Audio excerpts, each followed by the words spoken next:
Hey guys, and thank you so much for tuning in to check out more and more tales to give you goosebumps. Reader beware, you're in for 10 scares. So today we are going to read The Haunted Guitar. I am not lazy, Beth. I work hard. Yeah, right, Jeffrey. My friend Beth rolled her eyes. You work really hard, figuring out the easiest way to do things. That's not lazy, Beth. That's smart, I laughed. Smart? Beth wrinkled her freckled nose. Weeding the garden with a vacuum cleaner is not smart, Jeffrey. Okay, I admit it. That wasn't one of my best ideas. I mean, it worked great on the weeds. Suck them right up. The problem was, it sucked up the rest of the garden too. All the dirt and most of the tulips. We'd better hurry. Beth peered at the black, thick clouds rolling in. It's going to start pouring any minute. It was late afternoon. Heavy clouds gathered above us, turning the sky dark as night. The street lamps flickered on. Beth and I had just left the post office.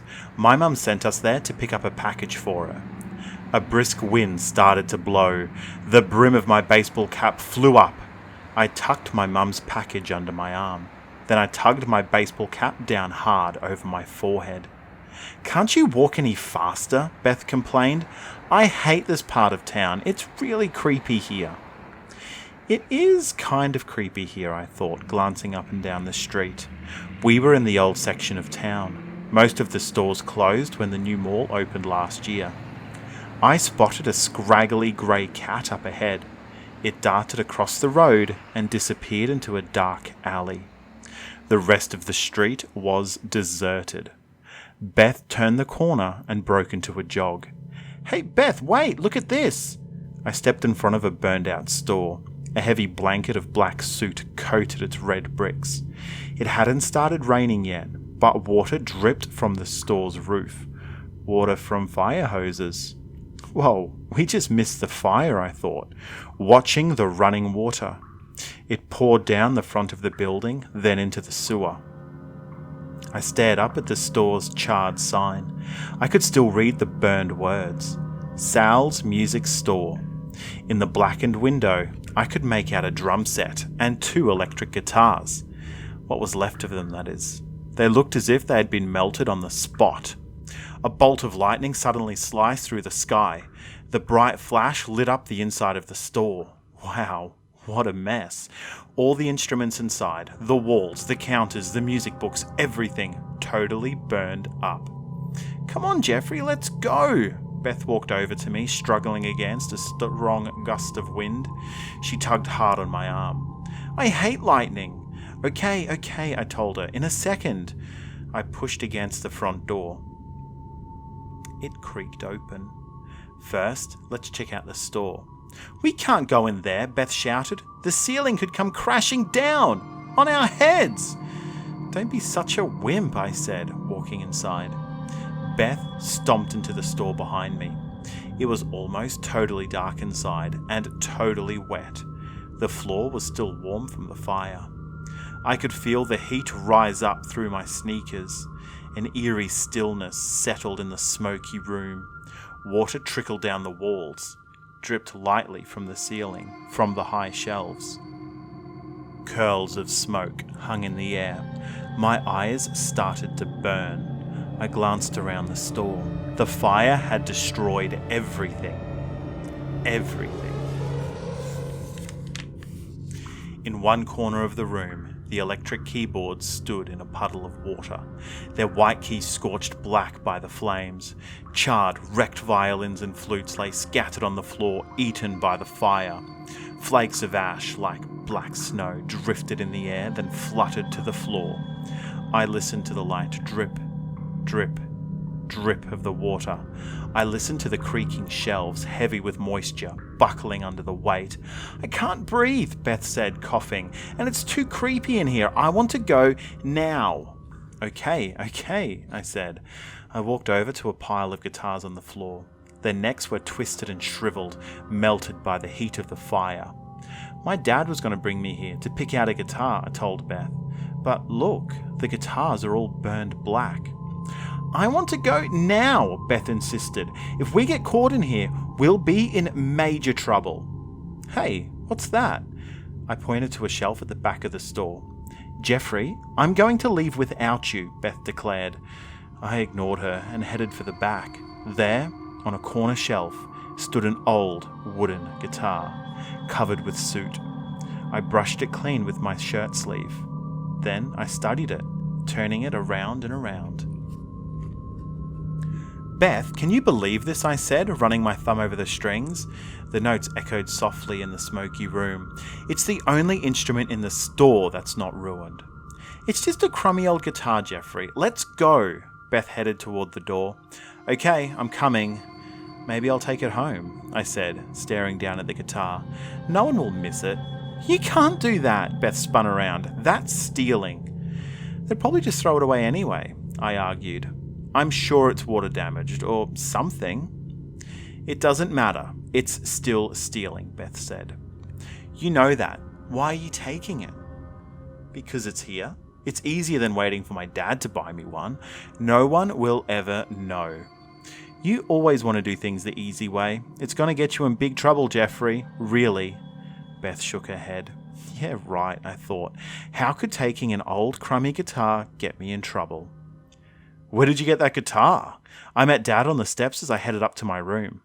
Well, a friend loaned it to me, I lied. Great! Now you can see if you like playing it before I buy you one.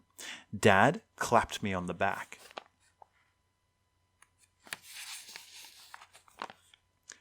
I went into my bedroom and sat down on the bed. I ran my fingers over the guitar, over the old wood, scratched and worn. But when I strummed it, it made a nice mellow sound.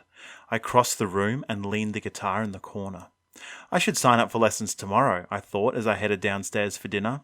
That's what I'll do. I'll go to the music studio in town and sign up for lessons. No, maybe I should wait until next week. I'll have to think more about this, I decided. That's what I'll do. I'll think about it.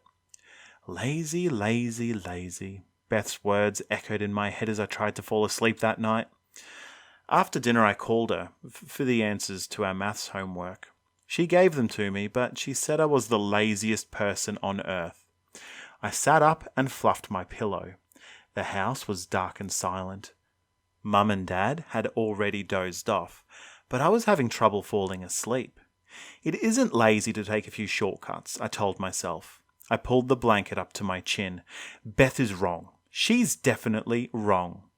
I finally drifted off to sleep until I heard the music. Huh? I sat up in bed. I rubbed my eyes. I listened. There it was again. Guitar music. Where is it coming from? Am I dreaming? I wondered. I stared across my dark room.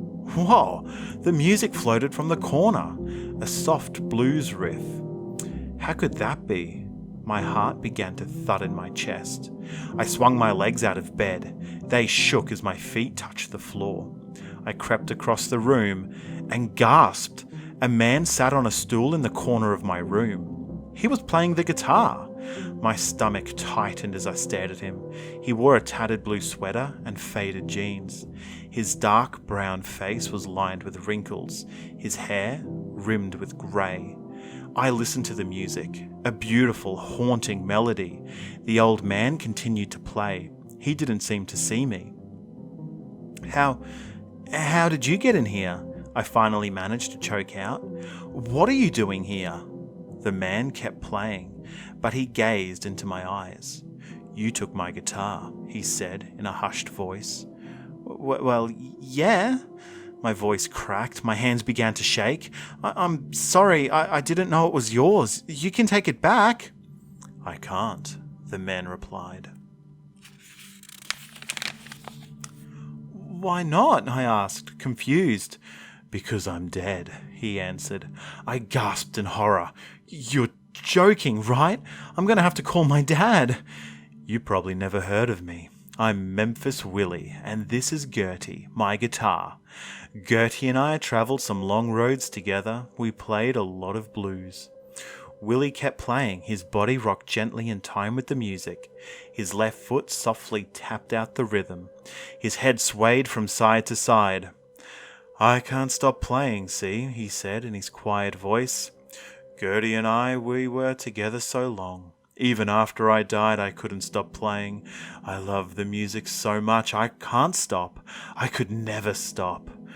"Well, it sounds great," I told him. I wish I could play like that, but you have to go. If you wake up my parents, how will I explain? Here, follow me. I'll show you the front door. "Don't need a door." Willie shook his head. "Don't need any doors since I died." "You say you want to play like this?" Willie shoved the guitar into my hands. "Here, give it a try," he said. I don't know," I protested. "You have to go, really." "I'll show you," Willie insisted. "Go ahead, put your fingers on the frets. Tell you what, we'll play a little bit of blues together. I'll help you." I wanted this guy out of here. Maybe if I play a little, he'll leave, I decided. I placed the fingers of my left hand on the neck of the guitar. I rested my right thumb on the strings, and then I started to play. I was playing music. I was playing the blues, just like Memphis Willie. "Hey, how are you doing that? You're moving my fingers," I cried. "Yeah, see how easy it is," Willie said. "I can make you the best blues guitarist on earth." Whoa! I plucked the strings. My left hand ran up and down the guitar neck. The music flowed from my fingers. I was really playing the blues. No lessons, no practicing. I was great. "Sounds good, kid," Willie said. "Want to be partners? Want to keep playing? Want to be my living partner?" "Will I be able to play like this all the time?" I asked excitedly. "Yeah," Willie answered, "all the time." What a shortcut! Wait till Mum and Dad hear this. Wait till Beth sees how great I am. I can't believe she told me not to take the guitar. What a moron. "I'll be a partner," I said. I was thrilled, totally thrilled. My fingers kept moving, making this wonderful music. "It's a deal, partner," Willie said. I gazed up at him, and he started to fade away. Whoa! My eyes grew wide as Willie continued to fade. I don't believe this. He really is a ghost. My fingers continued to play. A sweet blues riff filled the room. "Are you still here, Willie?" I called out. "Are you still here?" No answer. I kept playing. My fingers began to move a little bit faster. The music sounded awesome. Better stop now, I thought. Don't want to wake Mum and Dad. But wait till I show everyone in the morning. They are not going to believe this. I tried to stop playing, but my fingers kept moving. Willie, I've got to go to sleep now. I don't want to wake my parents. Willie, are you here?" No answer. I tried to stop playing. I tried to put the guitar down, but I couldn't. Some kind of force held it in place. My fingers kept moving. Hey, what's going on? Willie! My voice shook. "I've got to stop now, Willie." I walked over to the bed, tried to set the guitar down on it, but my arms wouldn't budge. The guitar rested snug against my chest. I broke out into a cold sweat. My fingers kept playing. I tried to uncurl them. I tried to release my grip. Oh no! I can't control them at all, I realized. I took a deep breath and tried to toss the guitar on the floor. I tried again and again, but the harder I tried, the tighter my fingers pressed down on the strings. Fingers pressing, moving up and down, playing the blues. Ow, my fingertips burned now. My temples began to pound. "Where are you, Willie?" I cried. "I need your help."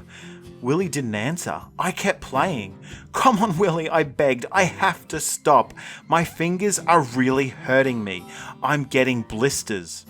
Over the sound of the music, Willie's voice finally floated to me. "Stop. I told you, even after I died, I couldn't stop. I loved it so much. Thanks for being my partner, Jeffrey. Now I don't have to stop. I don't ever have to stop. Not ever."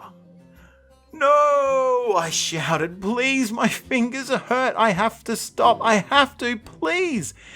Jeffrey, my bedroom door flew open. The light clicked on. Dad stood in the hallway. Dad, I'm sorry, I cried. Please help me, help me.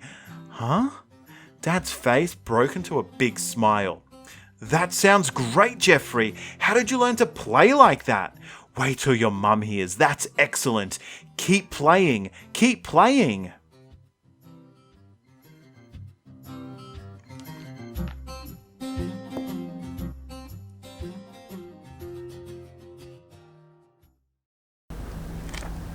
Wow, that was a spooky story.